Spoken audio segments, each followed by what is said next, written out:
We'll see if anybody knows the words yet.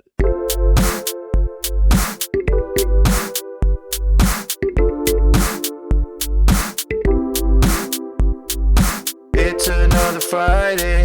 This week I did it my way. I made lots of juice and now I feel a boost. Baby say, oh, it's the way I make my juice. Pressing fruits and roots. This week I did it my way. Baby say, oh, now let's have some fun. There is nothing greater than Fridays at Goodnature. Maybe Eric can come in with a little guitar there. I knew something was missing. Eric, don't you play the guitar? Yeah. Yeah. We're gonna have to add a guitar part. I do. Yeah. We should play this for the office every Friday. Well, yeah, I have a little every morning I make everyone listen to my guitar. You do? Nice. Sing along. Oh. No. Just kidding. No. All right, we can get started here. We are officially recording. What's up, my juice lovers? Welcome to Goodnature Radio, the place where the juice industry comes to get help with starting and growing a cold pressed juice business. I'm your host, Charlie Wettlaufer, joined with my esteemed co-host, Chef Ari, the #1 juice business consultant in the world and author of The Juicing Companion. Of course, the wonderful Olivia Esquivel, founder and owner of Southern Pressed Juicery and Wildcrafted Collection. We're also joined by the one and only Eric Wettlaufer. What's up, Eric? There's actually another Eric Wettlaufer who lives in Florida, just for the reference, but The one and only Eric Wettlaufer, New York that's also based. my brother. Yeah. Eric is CEO of Goodnature and also my younger brother, even though he's technically my boss, which is a sensitive topic in the family. And he's going to just be on with us today to talk about some fun stuff. So, if you, Happy to be here. as a reminder, if you'd like to send a question, for the juicing experts, you can do that at goodnature.com/radio. You can record a voice message. I'm very excited to say we actually have 4 awesome voice messages today to play on the show. So I guess on the last episode when I begged everybody to please leave us a voice message, some people actually did, so I'm super excited. They're all really good questions too. And also goodnature.com/radio is where you can request a free consultation with our juicing experts and download valuable resources. So let's get right into it this week. We have the first message I'm going to play here is, let's see, which one should I do first? Let's talk about oat milk. So oat milk is a topic we haven't discussed yet. Carrie here has a question about oat milk. Play it. Hi guys, my name's Carrie Daniel. I'm with Downtown Coffee in Paris, Texas. We have a coffee shop / juice bar. My husband does the coffee drinks. I do the juices. We've been in operation for about a year, and we've tried to make our own oat milk for the coffee portion of the shop, but we keep having problems with getting the milk to stretch on the espresso machine. And so we kind of got frustrated and gave up and just started buying cartoned oat milk. But you guys have inspired me to try again. So do y'all have any advice on how to get it to stretch? Ari, what the heck does stretching milk mean? Well, I imagine that's kind of like when you foam that milk, make it stretch and expand. Mm-hmm. But with what you need with doing that for your milks is you need to have your protein and fat. So they both have different factors how it affects the foam. The protein allows it to expand and stretch, and the fat just gives it the richness and kind of prolongs the deflatation of the actual foam. So oat milk is a little tricky because it doesn't have a lot of fat to kind of keep that foam stabilized for a bit. I'd say a few options are either possibly adding a mix if you can, or use it for different applications, because when you actually steam it with that steam wand, if you're doing that, that'll definitely help rather than other forms of being able to foam that up. But you could add a little bit of cashew cream or something else to the mix to have it last a little bit longer. A lot of that store-bought stuff does a great job of foaming because in most cases it has some kind of gums or stabilizers in there that'll actually help with that.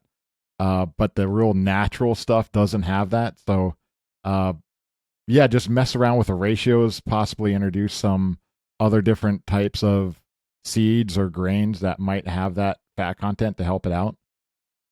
Yeah, I would say just at my juice bar in particular, I always I think we talked on the last podcast about trying to make things in house. Like we make our almond milk that we use at the smoothie bar and at the latte station on our X1, and it really helps us control food costs. So I like where this question is going, meaning that you're trying to make things in house versus buying a convenience item. I will say that I really was kind of excited and hell-bent about having house-made oat milk in our shop because we do so much with oats. I mean, we do our maple oat granola.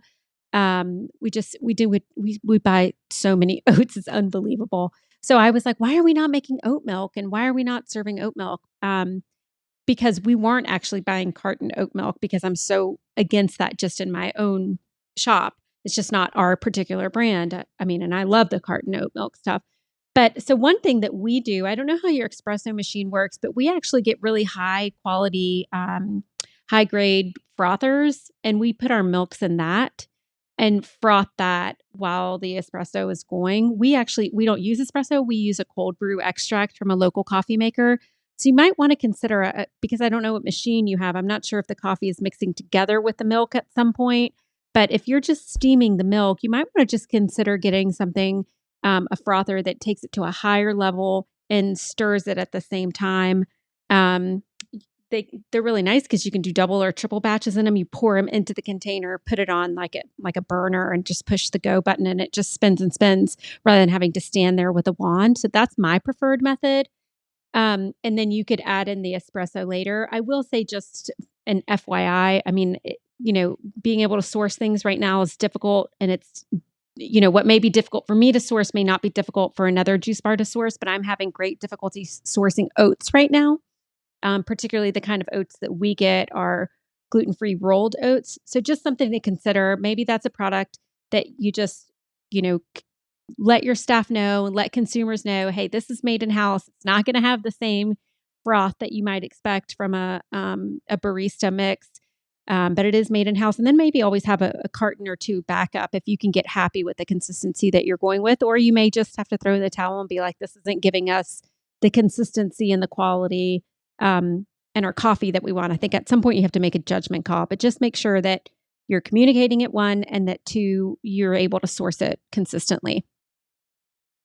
Yeah. Oats are really underutilized too, because oats are really cheap compared to like almonds, cashews, and all the other plant-based milks, so you could definitely make an affordable batch of oat milk, but it is really challenging.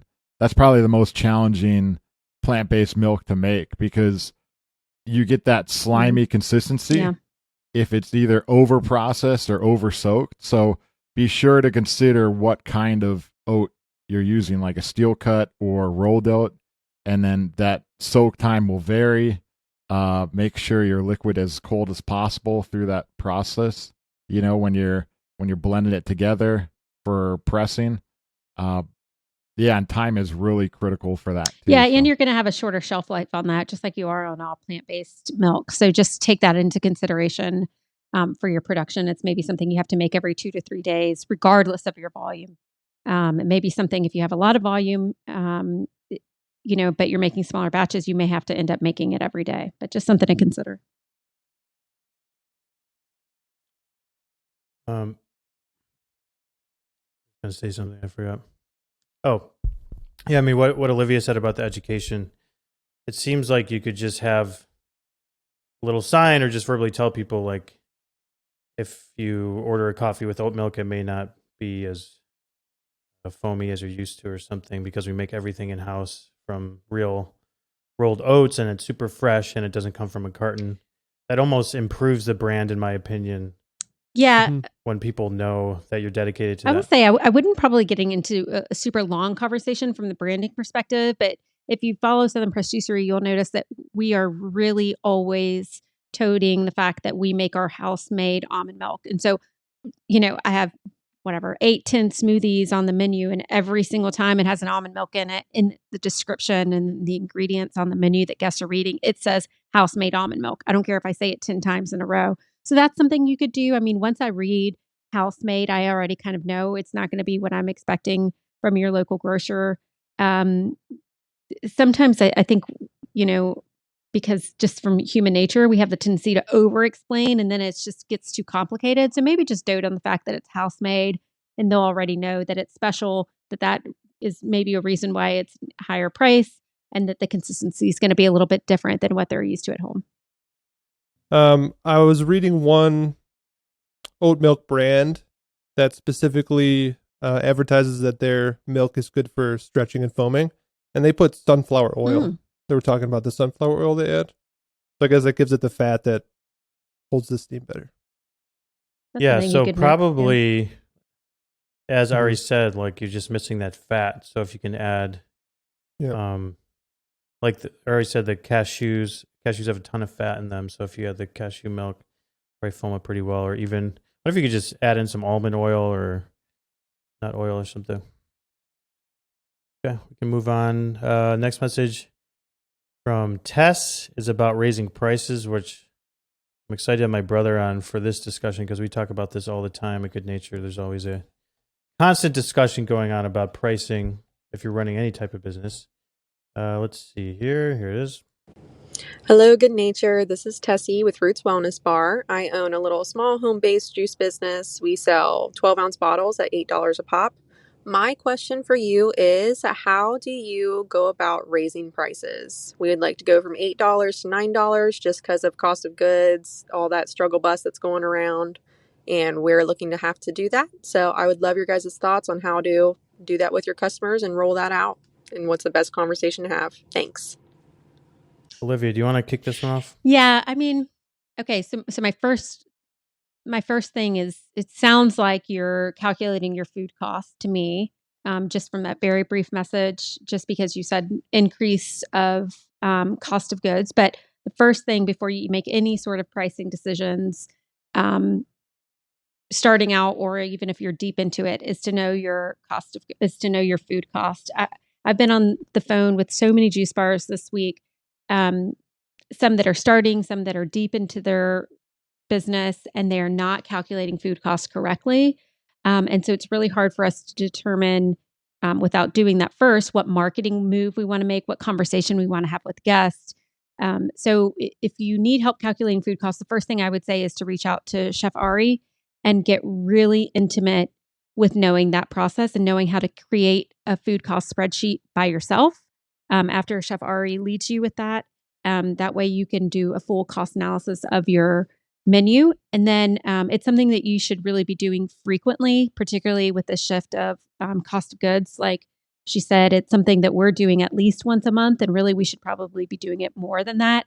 Not that we would necessarily change prices once a month, because we wouldn't, but just so that we know kind of where we stand. And that might help us position us from a marketing standpoint. Now, back to her point about how to have that conversation. If she knows that she needs to raise her prices because she has an increased food cost and it's not in a good place, then I would say that the one thing COVID has brought us is the understanding globally that things are coming up in price. And so I don't want you to lose sleep too much over the conversation you have to have with your guest. But I also don't want you to have to raise your price every month, because that's not good for your brand. It's not good for your guest. It's just not the right thing to do. And so you do have to be really diligent about what you do it. And then, sometimes less conversation is better. A lot of times, I recommend just making that increase on your menu.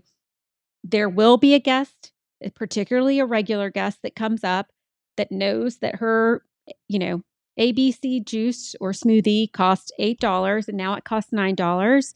And you can just say at the time of exchange of money, I know it's really killing us. We really we're tried to hold out as long as we can, but unfortunately the rise in food cost, we had to make this change. When food costs come back down, we'll be excited to bring the margin back down if and when we're able to. And then just ring her on up. Like, least conversation, the better, in my opinion. I have walked into some restaurants, and I just do not recommend this from a branding standpoint, where before I'm even seated, right, there's a sign that says, please be patient with us. We are low staffed.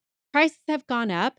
So right away, I'm like, okay, so I'm going to have shitty service. I'm going to have a really expensive meal for shitty service. It just already sets this precedent in my mind of what I'm about to expect. And I'm like, I don't even want to go in here.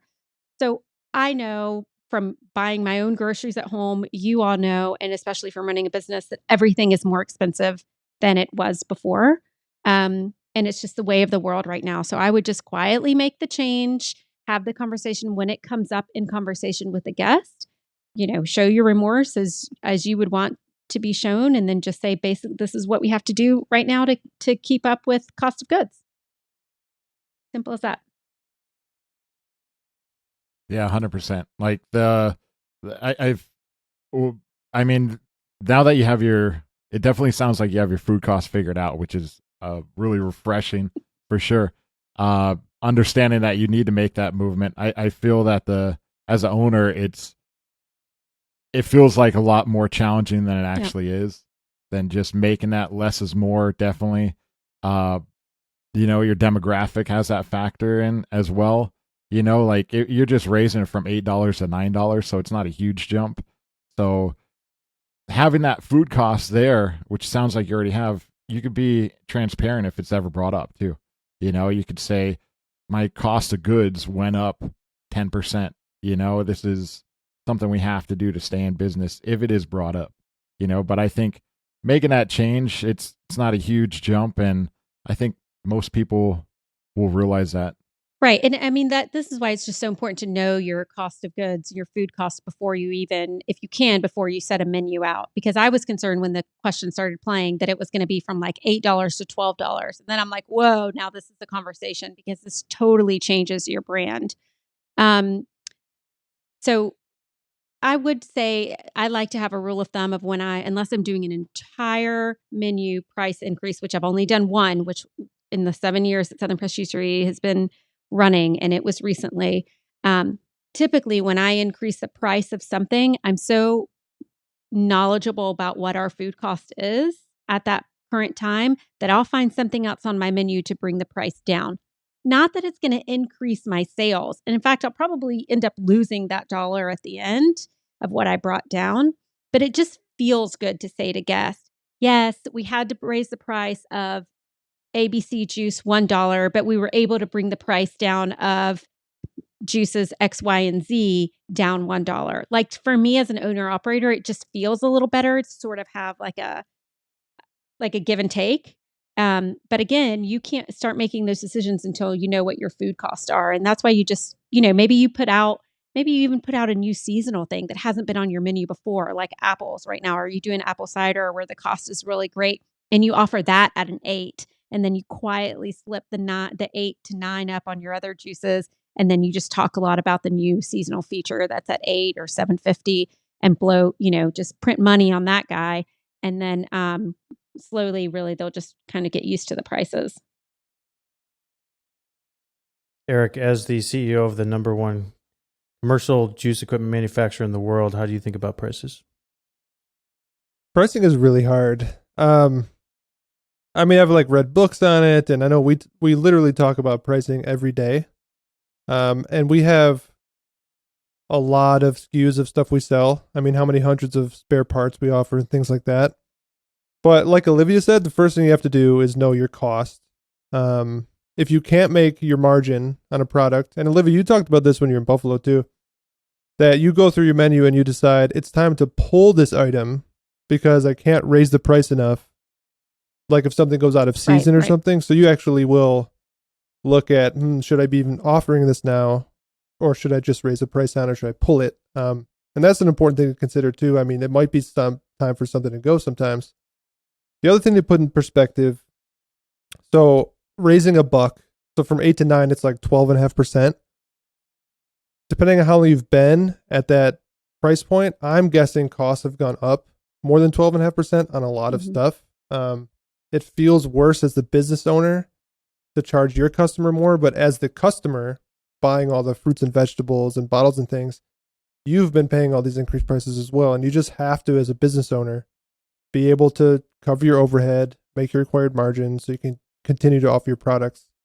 And I think to Olivia's point, you don't want to be so alarmist, like, you guys are going to be so mad, I'm raising my prices, I'm going to bring it to your attention and, put it right up on my billboard or something. But be ready to talk about it, and just know it's what you have to do to run your business in a healthy way. I mean, it's pricing's really hard though. There's people that go to grad school and get their doctorate and just work for businesses full time as pricing consultants on what to price things at, how to raise it, how much to raise it. It's really a whole industry. You have to pay them like $100,000 to come tell you how much to charge for one of your products. So yeah, I pretty much agree with what everybody said. I made a few notes here while people were talking. First of all, it is always like, oh my God, if we raise prices, people are going to be mad. They're going to complain. They're going to leave us bad reviews.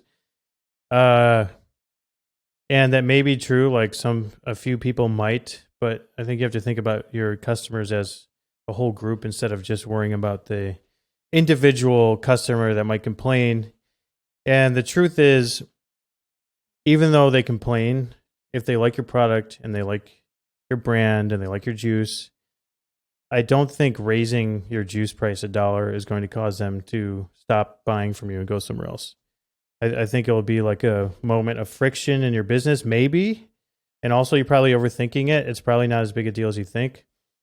And if you think about margin, how important margin is, for example, let's say you're charging $8 and you're making $2 profit. So after you pay for all the cost of food and the packaging and the labels, labor to make it, let's say there's $2 of gross margin left over.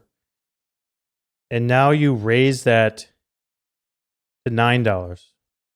Now you're making $3 of gross margin, which is a 50% increase in your profit. So that means even if half of your customers, or would it be a third? Eric, check my math on this. But I think if half your customers stop buying, you'd still be making as many dollars profit as if you didn't raise your price at all. I'm not going to check the math on that. I'll leave that up to Eric because I think he needs to practice. But I will just say that I also think that her prices are really low I wouldn't say they're really low. I would say they are in the lower end for the industry. So, but again, she could be doing 2 or 3 ingredient juices. And so maybe they're not. We're not looking at a recipe. And so it's hard for me to say. And we're also not looking at her food cost. But if I'm thinking it's a cold pressed juice in a glass, did she say in a glass bottle? And she's, okay, maybe in my mind. It's a 12 ounce. 12 ounce. 12 ounce. Going 8 to 9. I mean, it's true what Eric said. Like, I do think that there comes a price. I think Charlie and I may disagree on this, but there does come a part in my mind where you kind of price yourself out of the market. I don't think you're there. Let me just say that if you're going from 8 to 9, my juices, I have shots that start at 5, some at 4, and I go all the way up to 11. I don't feel good about selling a $12 juice in my market. Now, I know I can go to California and I could buy a 12, I don't know, maybe even a $14 or $15 juice. So it all depends on a couple of different things. The first thing it should depend on is your food cost. The second thing is what the market can bear. I still think you're on the low end. So I just think you just got to do it. And I think you still got some room to go. But if we're talking about a simple apple, lemon, carrot juice in a 12 ounce, then you're kind of on the high end. So it really depends on what's going in that bottle in my mind.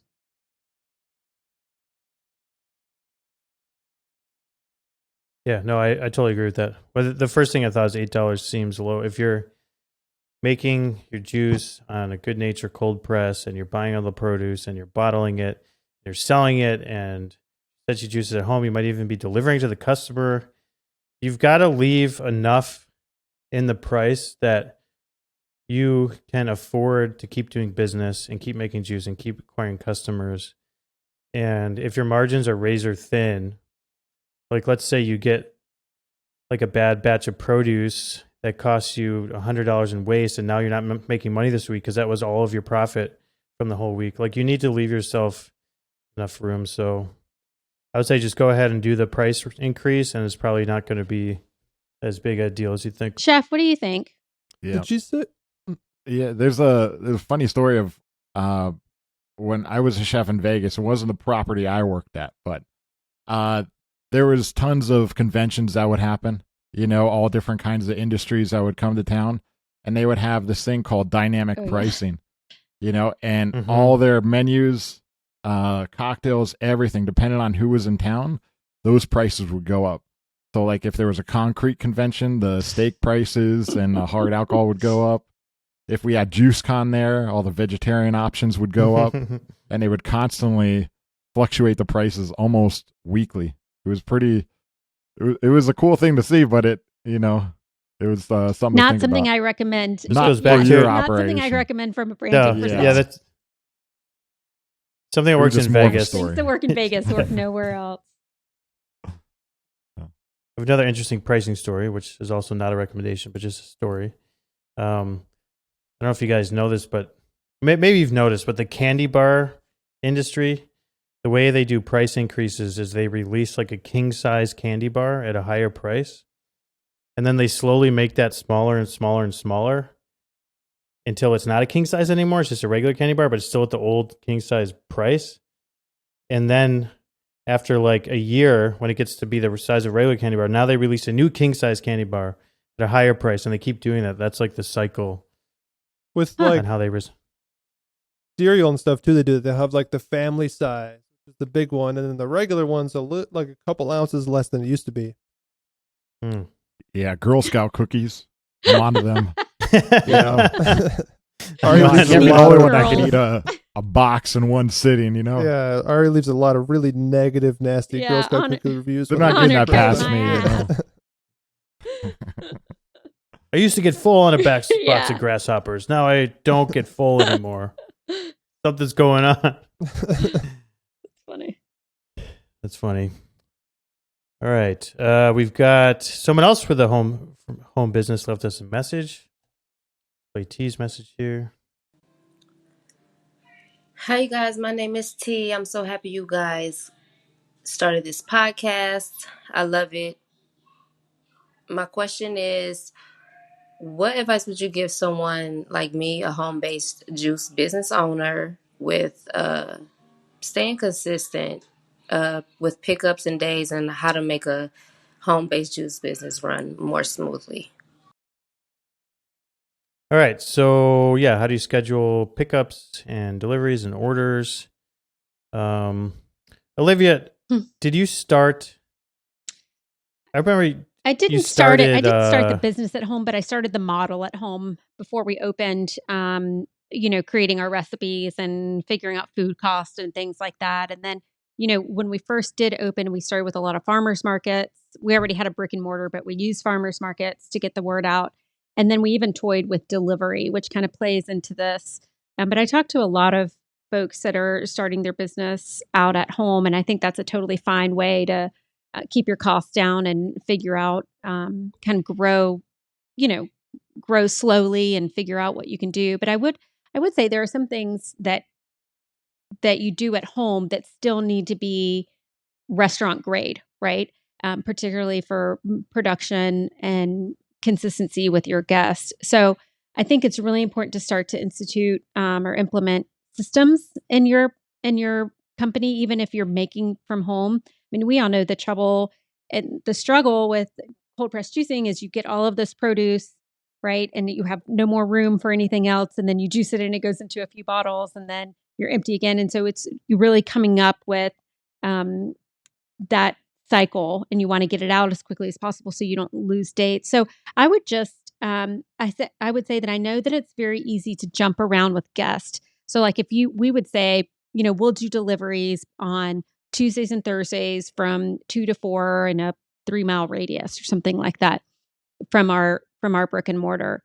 I just think that whatever you do, you have to stay consistent, and you can't just kind of give in to the guest that wants a Saturday delivery when you're not ready for a Saturday delivery. Because then what you're doing is you're going out and you're buying produce, you're producing, you're bottling, and you're doing all of the work to get to one guest. And so there comes a point where you really have to set what the rule is so that you can set your production schedule, so that you can set your buying, so that you can communicate and guests can know what to expect. I mean, it's kind of nice because you have social media and you can maybe say, hey guys, I wasn't planning on juicing today, but today I got some time. And so I'm putting out an apple cider.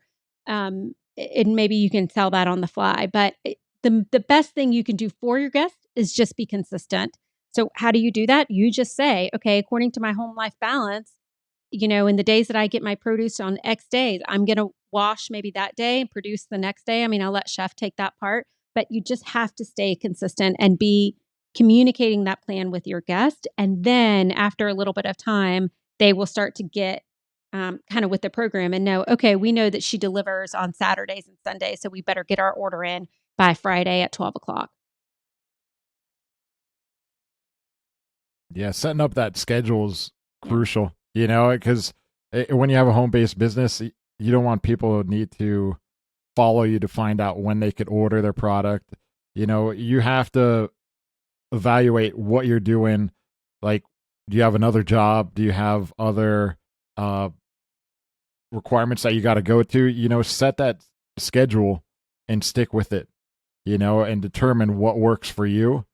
It could be starting off with just one day a week, deliveries by this day, and then we're going to make it that day and gradually grow your business. But the schedule is the most important aspect to begin with. So you got to stick with that for sure. Something I've seen which works pretty well is they just, any orders that come in Saturday and Sunday are delivered Tuesday. If they come in Monday and Tuesday, they're delivered Thursday. Like, you have like 3 delivery days a week. Any orders that come in by the cutoff, that allows you as the juice business owner to shop for the whole production at once and make, plan out your production and make all the juice and do a whole day of delivery without worrying about making juice that day and stuff. I think that works pretty well for the at-home businesses. I was a customer of a produce share, and they did something that worked pretty well. They said you can either come an evening during the week or a morning on the weekend. So like for me, I couldn't get there during the week. I would go on the weekend, and just to have that balance of the people who maybe have like 9 to 5s, they have a time they can pick up, or people that have to come outside of the business week. That I think would help.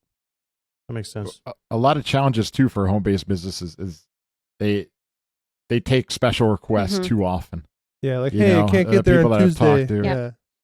Yeah, and with the menu too, where they'll have a bar that'll say, oh, I want this juice blend but without ginger, or this one without that, and they're constantly modifying their juice recipes, and their schedule gets extremely challenging when they start producing the juice because their menu went from 8 juices to 20 different variations. So try to stick with that menu as well. That really helps sticking with the consistency. And also, your production can be broken down. Basically, you want to look at when you make the juice, as soon as you juice it, that's kind of, you want that as close to the pickup as possible, but then put other procedures in place where I go grocery shopping 2 days before, pick up the produce 2 days before, so you have that extra day just in case there are shortages, and then wash the produce the night before, having that ready to go. Just having that kind of buffer or gap ahead of time to prevent anything that might possibly even weighing out your recipes. Like a lot of times I'll see in our kitchen, I'll walk in and there'll be all these bus tubs of already washed recipes, and maybe there's nobody even in the back of the house, and those are just prepped for tomorrow because they know they have an extra long production list and they just want to jam it out and everything already be weighed and calculated and just throw it in the juicer. So yeah, I mean, my problem with home-based businesses is that I think you start out with family and friends a lot of times, and then you are kind of like just a pleaser, and you get too used to that. So I do think, I'm always a fan of taking, particularly if it's a cleanse or if it's a large bulk order that you're producing particular for that person, and you're not sure if you can offload it to somebody else if they don't come and pick up the juice. I do recommend requiring purchase, paying for that before pickup, so that you already have the money in your pocket to go shopping for your produce. It also helps the guest kind of commit to their pickup date.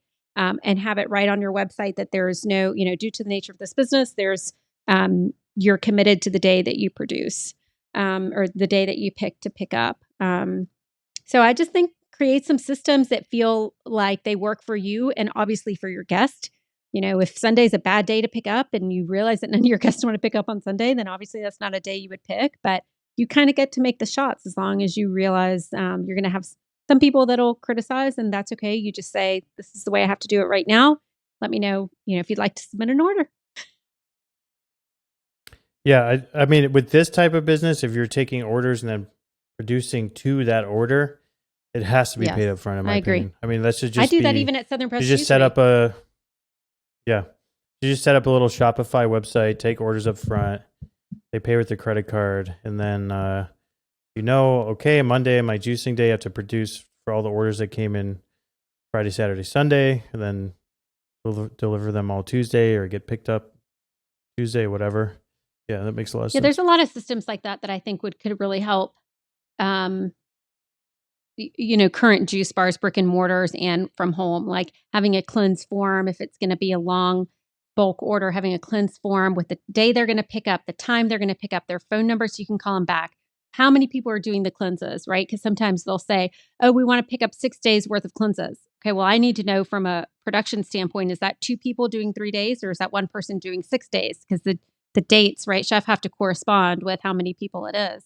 So there's a lot of documents like that I think really help make the make systems cleaner for your staff. And so, for instance, if somebody has submitted an order and they're supposed to pick up and it's 10 past the hour and they're not there yet, I always have their phone number. I call them and say, hey, it's Livia from Southern Press Juicery. Just calling to make sure you're coming to pick up your order. I'm happy to meet you outside. Got it all ready for you. Because sometimes people forget, but what you don't want to do is then have to have a conversation with a guest that's forgotten. You've already taken their money and then they want another. And then what are you going to do with that juice? It's such a pain. So having systems in place where you can reach back out to your guest to ensure a really smooth system, I think is a good way to go. What works great too for home-based businesses are, incorporating farmers markets too. I see that quite a bit where you could order from you and pick it up from the farmers market is a great option too, bringing in new customers and stuff. Yeah, that makes sense. I guess you could even take orders like at the farmers markets every Saturday, take an order one Saturday and have it for them the next week too. It's pretty cool. Eric, I know you make a lot of large batches of juice, whether it's on the M1 or X1 Mini at home or in our kitchen at work. Can you maybe just talk about your process in general, like what kind of tools you use and what kind of flow you have when you're making like big batch of juice? It's just you in the kitchen alone making like 20 bottles of juice or whatever. Yeah, so I do that a lot. The hardest part for me at home is like I have to kind of convert my kitchen to, I have 2 young kids. So I have to like kind of clear the kitchen out a little bit because it's always, we just fed them or something. So I have to spend a little time prepping the space because it's not ready to just get juicing. And then I'll do shopping usually the day before. And I try to do my recipes that are easy to shop at the store that I go to. So like, I don't do anything with like a half apple or, a small amount of something or other. It'll be a whole head of kale or 2 whole heads of kale or 3 whole heads of kale. I'm not like weighing specific little ingredients because it's just not efficient for me. If I was calculating my food cost, I would have up half pineapple they wouldn't use if my recipes didn't allow for me to use that whole pineapple. So that kind of dictates how I set up my recipes and my batches. But I'll buy all the produce the night before, and then usually right back to back, I'll prep and juice and bottle. And I'll have a few like big Cambro trays and a big colander to wash and kind of like stage the produce in, and a big cutting board, and 1 big pitcher or juice vessel. And then that's usually kind of enough tools so I can get my recipes going. And as the press is pressing, I'm kind of prepping the next recipe. And for me, the whole process, like start to finish, from when I'm getting produce out of my fridge and started to clean it is usually like between 1 and 2 hours. And I've got, 10 bottles or 20 bottles of juice that's all in my big jugs ready to go. But getting Eric's set up is pretty efficient. I've gotten pretty good at it because I'm lazy generally, so I like try to make it as easy for myself as possible. But the hardest part is like if you start juicing before you're really ready, like, okay, now I got to find a cutting board, and the press is half full. I don't have my juice container yet, or I got to get these dishes out of the sink. I don't have any place to rinse this thing off. So I found that and it's especially probably hard for a home juice business because it's a home, and then for like 2 nights a week, it's the juice kitchen. So you have to like really get it ready for the work that you're going to do. You're going to take over that space for a while. And then when you're done, you can clean up and put the toaster back where it was. Ari, do you help people come up with checklists of like prep lists that aren't only the ingredients, but also the kind of, what's the term? What do you call all the little things you need, all the utensils and everything? Small wares? Small wares list. Yeah. Yeah. We help out people with that for sure. And it's a good thing to have just so that the right utensils for stuff could make the process so much easier. I always think it's funny because a lot of chefs could be amazing in a professional kitchen, and then when they get they're horrible at home cooks, just in a home setting because it's two different completely different animals. It's just it's tough, especially when you go into another person's kitchen for the first time and you're spend half the time trying to find the proper utensils. And I would say one of the most underrated thing is just a very sharp knife. Like when you're juicing, if you're trying to cut around the perimeter of an orange, peeling it with a knife that's not sharp is just going to be a hard process. You're going to waste a lot of citrus and stuff. And like just having a really sharp knife, I think is so important. Yeah. For me, having containers dedicated to like produce, so I'm not mixing and matching all these different sizes, like mixing bowls and stuff and trying to make it work.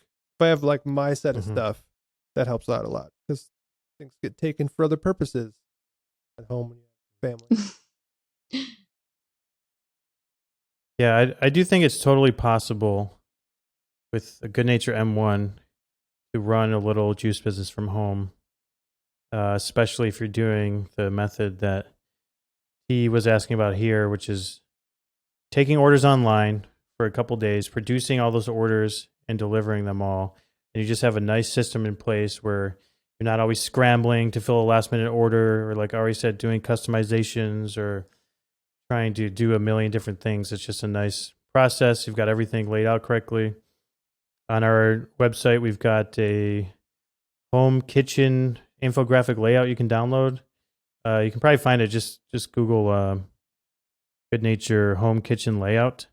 And Ari took the time working with our graphic designer to really lay out the entire kitchen, including equipment and utensils and smallwares and refrigeration and everything. So you guys can check that out. Okay, we have a customer named Stephanie left us a message about expanding to multiple locations. I'll play it here. Hi, Charlie, Olivia, and Ari.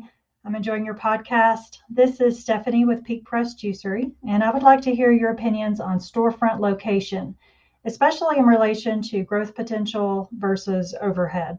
When is it time to move from a small, super affordable space to something with higher overhead but more foot traffic? Olivia, you've had plenty of experience. I think you've opened second locations that didn't work out, and then you've opened second locations that do work out. So maybe talk about the whole thought process. Yeah, I mean, I think the first thing is to really, does it sound to you like she's like she doesn't have a storefront right now, right? Like maybe she's using a commercial kitchen.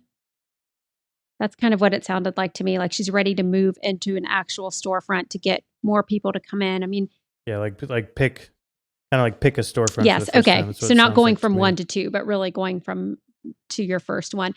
Okay, well, the obvious thing is just like doing your food costs, you have to know your numbers, right? You have to, of course, account for the fact that whatever your numbers are now would hopefully and potentially grow if you had a storefront.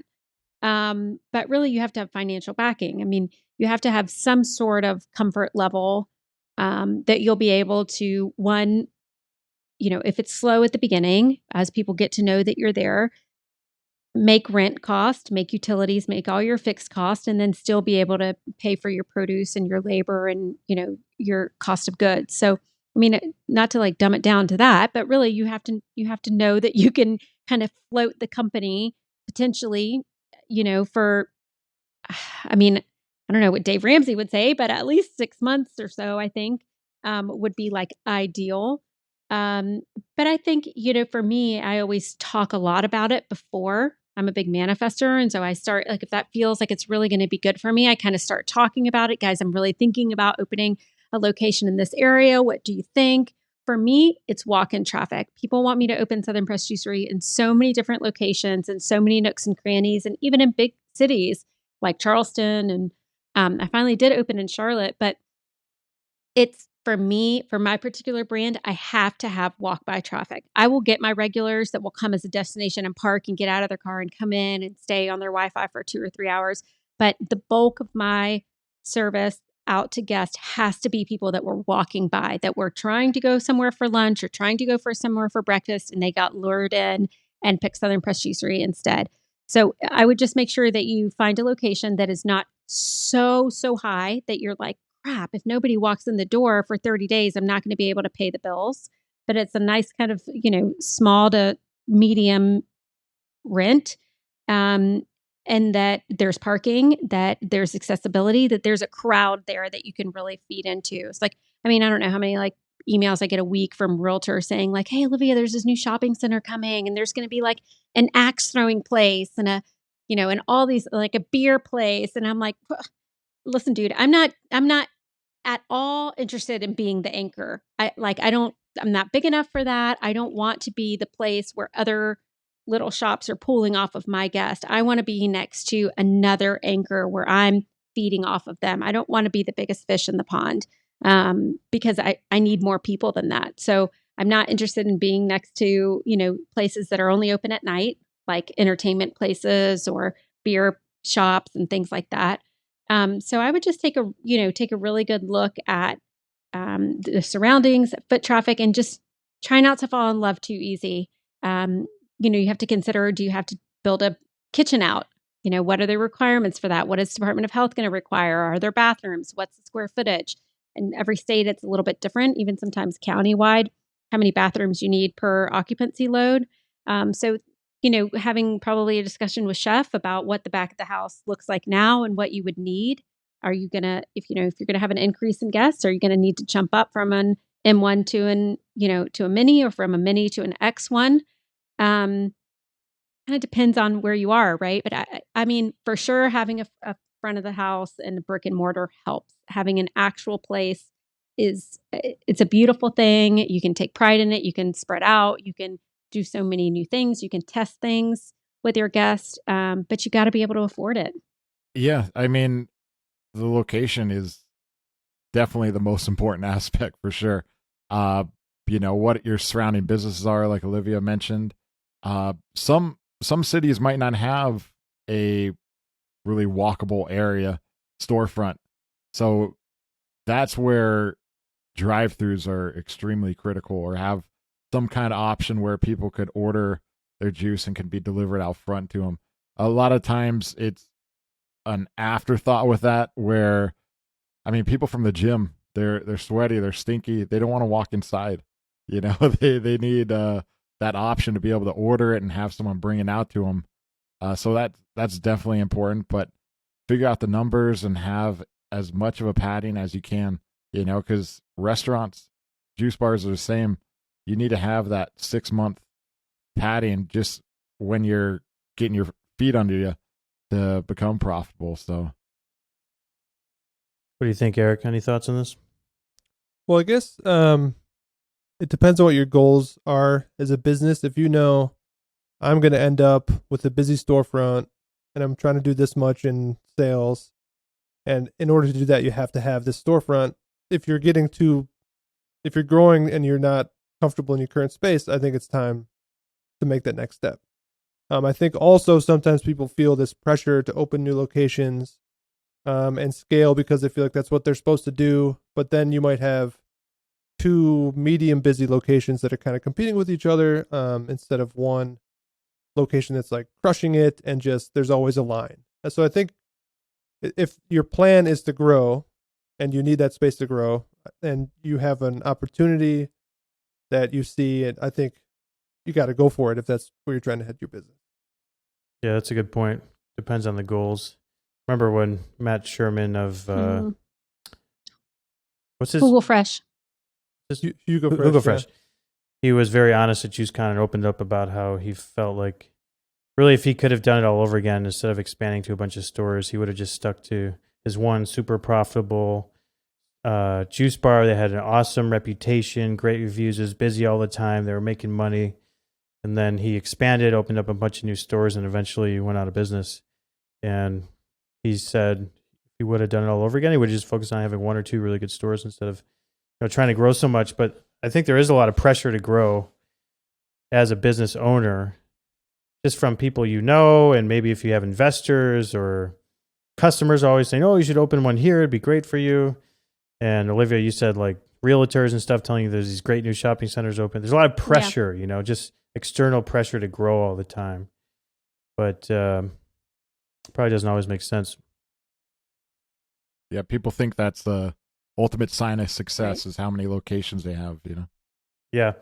There was one really good tip that our friend Chef Kenny Lau gave at JuiceCon one year when we were discussing this, and it was about picking a location.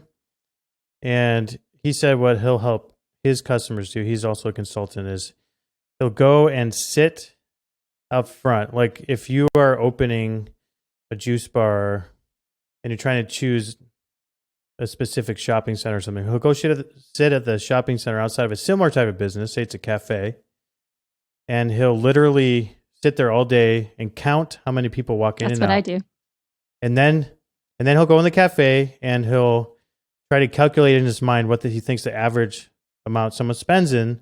Then you take the people that visited there times the average amount they spend, and there you go. There's how much money you're going to make in a typical Monday or whatever, or Saturday or whatever day you're there, and you can kind of extrapolate from there and see, okay, can I afford this 3-year lease that they want me to commit to this? And commercial leases, once you're in a commercial lease, there's not really much getting out of it unless you bankrupt the company or, I don't know, come to some kind of agreement, or they find a new tenant to move in early or something, but they're pretty hard to get out of. I mean, it sounds really scary. And, I think part of the blessing and the curse of being an entrepreneur is that, those things excite you and you're a little bit scared, but you take the leap anyways. I just think it's like buying a car, or buying a house, or, you just got to make sure you can afford it. Like what happens if you lose your job? Like, can you pay for that big house for 6 months until you find something else? And so I'm not discouraging you from getting a storefront. I mean, the more storefronts, juice bars, the better for all of us.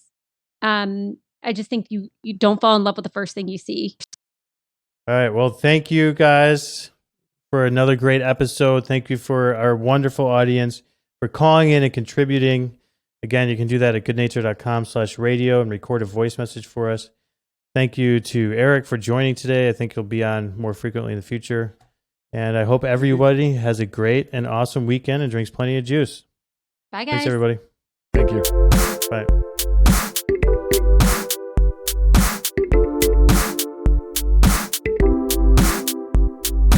It's another Friday. This week I did it my way. I made lots of juice and now I feel a boost. Baby say, oh, it's the way I make my juice. Pressing fruits and roots. This week I did it my way. Baby say, oh, now let's have some fun.